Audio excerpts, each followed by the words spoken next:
Hi, I'm Rick Bennett, and welcome to my video shorts. Today we're going to talk about paints and their properties.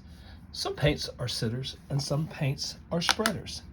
I've mixed blue-green, which is a spreader, with black, and it looked green, but now notice when I stir it back up, it looks black.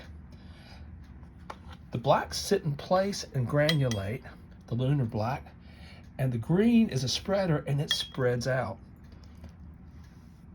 So when I paint very wet water onto the surface of the paper, it allows the paint to move and start to do what it does best. And I drop in the paint, and notice as it sits there for a while, and I move it around, the paint starts to show areas of darks and lights, and the blacks start to separate out. This gives you the ability to put texture in a painting with darks and color into the paint where you want color to be. So notice how my paint looks blue. When I mix it back up, because it was separating a little bit, it goes back to looking black. I drop a lot of water on the paper, and then my paint will do its magic and move. See how the blue spreads so fast? And it creates pops of lights and darks.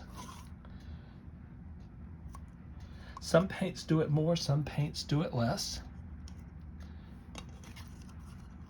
So this one is looking brown, and then when I mix it, the black and brown mix better and it does its magic.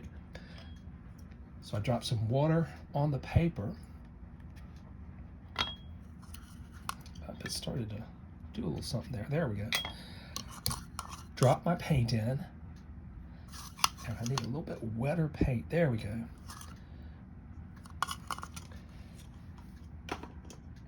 And the browns start to peek out.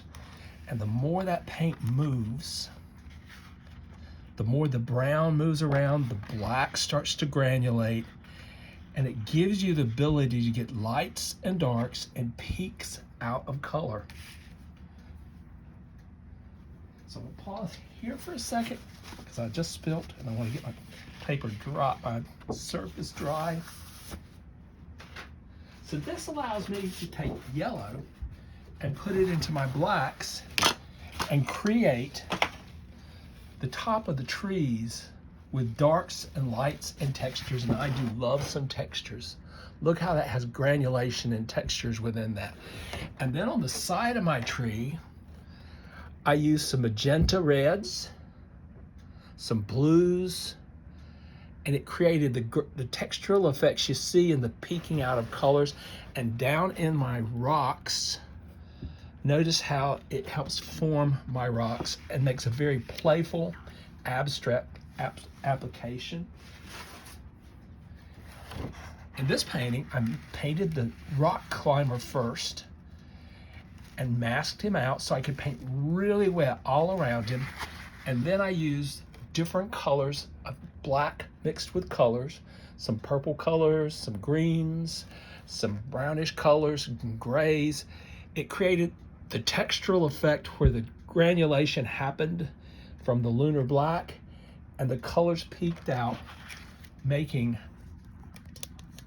the rocks around the rock climber. So you can use this to play and make applications where there's colors peeking out, textural effects happening, and just have fun.